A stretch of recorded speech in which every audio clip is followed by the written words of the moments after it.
Bom dia, boa tarde e talvez boa noite a todos.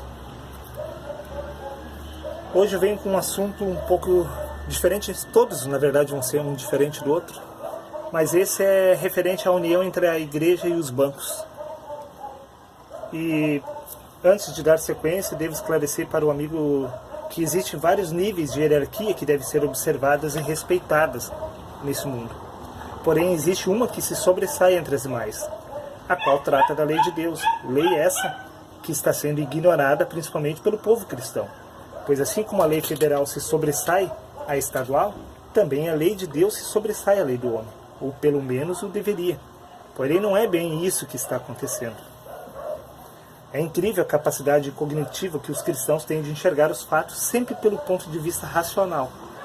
Em outras palavras, se deixam guiar sempre pelo instinto mais primitivo de todos, a sobrevivência, a qual se é levado a cometer loucuras contra a lei de Deus, mesmo que inconscientemente. Sendo assim, vamos nos recordar conscientemente de uma lei que o Senhor Deus nos apresentou através do seu servo Moisés, a qual se encontra escrito no livro de Deuteronômio, capítulo 23, do versículo 19 ao 20. Vou ler. Até o irmão não emprestará com juros, seja dinheiro, seja comida, ou qualquer coisa que acostume se emprestar com juros. Ao estrangeiro, veja bem, emprestará com juros, porém ao seu irmão não emprestará com juros.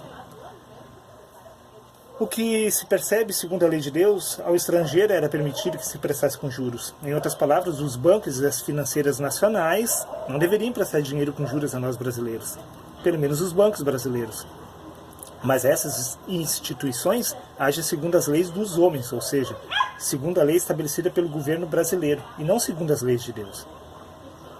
Então, se analisarmos o cenário religioso, veremos que os pastores é que estão desobedecendo a lei de Deus, pois eles estão andando de mão dadas com os que mais emprestam dinheiro com juros no mundo, os bancos. Está escrito no livro de Ezequiel, capítulo 18, versículo 8, vamos ler, que o homem não deve dar o seu dinheiro à usura, tampouco receber juro, desviando a sua mão da injustiça e fazendo verdadeiro juízo entre homem e homem. E também está escrito em Ezequiel 18:13, que o homem que emprestar com usura e receber juros, porventura viverá? É isso mesmo. Isso significa que os líderes das igrejas estão desobedecendo descaradamente essa lei, pois para prosperar se associam aos bancos. Ao contrário, não estariam se beneficiando de cheques, cartões de crédito e empréstimos. Para usufruir desses direitos, primeiro tiveram que assinar um contrato com o banco. Dessa forma, ocorre uma união entre eles, uma espécie de aliança, em que cada parte se compromete a cumprir as normas do contrato que assinou.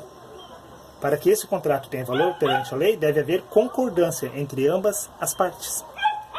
E agora que começa, e é exatamente nesse ponto que os líderes das igrejas acabam desobedecendo a lei de Deus, em relação a não emprestar dinheiro com juros a seus irmãos. Pois ao assinarem contratos com os bancos, acabam aceitando seus termos para prosperarem nessa terra. Isso para Deus é abominável. Fazendo isso, tais homens acabam se tornando cúmplices dos bancos, tornando participantes dos atos das instituições financeiras. Vou usar uma analogia aqui, uma ilustração. Há uma maneira simples de analisar esse assunto. Irei lhe propor uma comparação. Imagine por um instante, se você comprar uma bicicleta de um ladrão, sabendo que a mesma foi roubada. Por acaso, para a lei, você não se fará semelhante a ele? Uma vez que receptação de mercadorias roubadas é crime? Se você usar esse mesmo critério, você chegará facilmente à conclusão de que os líderes evangélicos se fazem semelhante aos bancos ao negociarem com eles, desobedecendo assim as leis de Deus. E essa desobediência possibilita os líderes religiosos tirarem proveito das entidades em que atuam, pois através dessa conduta é que eles podem se beneficiar da arrecadação de oferta de seus patrocinadores associados e membros das igrejas, seja através de depósitos feitos por cartão, boleto, cheque ou na conta da igreja. Como podemos ver, as mesmas armas que os bancos usam para enriquecerem, os líderes também usam. É verdade que eles não cobram juros dos membros das igrejas, mas os bancos cobram. E se os bancos cobram, como é possível que se unam a eles para edificar o suposto reino de Deus na terra? Por acaso o reino do nosso Senhor Jesus será estabelecida aqui nessa terra com a ajuda dos bancos? Com a ajuda daqueles que extorquem os povos com juros? Por acaso a obra do Senhor será mantida com a ajuda dos juros que ela mesma condena? Veja que isso é um absurdo, mas mesmo assim os líderes cristãos aderem aos bancos para prosperarem, contrariando assim a palavra de Deus. Assim não só as igrejas se tornam ricas, como também os bancos. Ambos prosperam através de uma aliança que as beneficiam. Veja bem, nosso Senhor avisou que haveriam homens que fariam comércio de nós. Isso consta no livro de 1 Timóteo, capítulo 6, versículo 5. Vamos ler.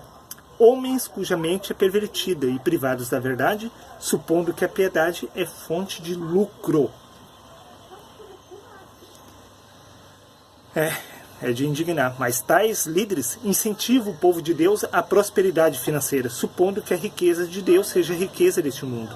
Isso se equivale a afirmar que Deus deseja dar para seus filhos o mesmo que Satanás concede aos filhos da perdição.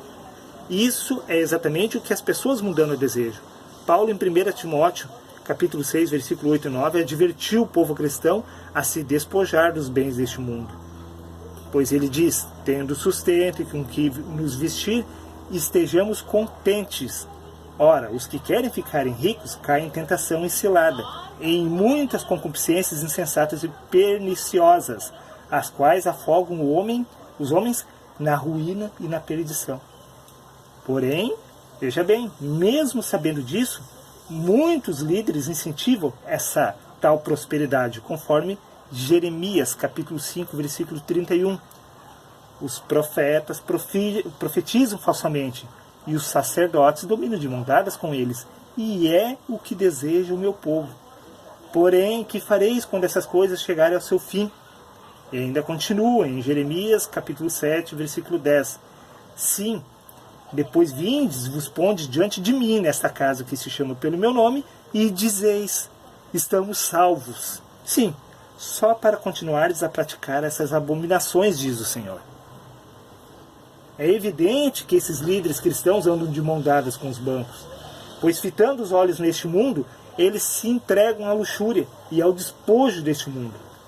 Ao melhor do inimigo a igreja deseja. Assim a igreja é enganada por aqueles que se chamam homens de Deus. Quero deixar claro que não estou aqui para julgar as leis dos homens, pois se os bancos cobram juros é porque a lei brasileira permite que eles realizem esse ofício. E se eles agem dentro da lei, quem sou eu para julgá-los? Não estou escrevendo contra os bancos que estão agindo dentro da lei dos homens, mas sim contra os líderes das igrejas que não estão agindo de acordo com a lei de Deus. Pois Deus não permite que seus filhos emprestem dinheiro uns aos outros, com juros. E se Ele não permite que isso seja feito, como é possível seus líderes estarem se unindo com os que agem dessa forma? Havendo uma união, ambos não passam a compartilhar do mesmo ideal? Ou pode por acaso haver união se ambos não concordam com os termos um do outro? Sendo assim, seus líderes passam a desobedecer às leis de Deus a partir do momento em que passam a dar mais ênfase às leis dos homens. Para finalizar, quero esclarecer que essas acusações e afirmações aqui feitas não se restringem apenas aos líderes das igrejas, mas a todos os homens, pois a responsabilidade é de cada um individual. Bom, neste vídeo seria isso.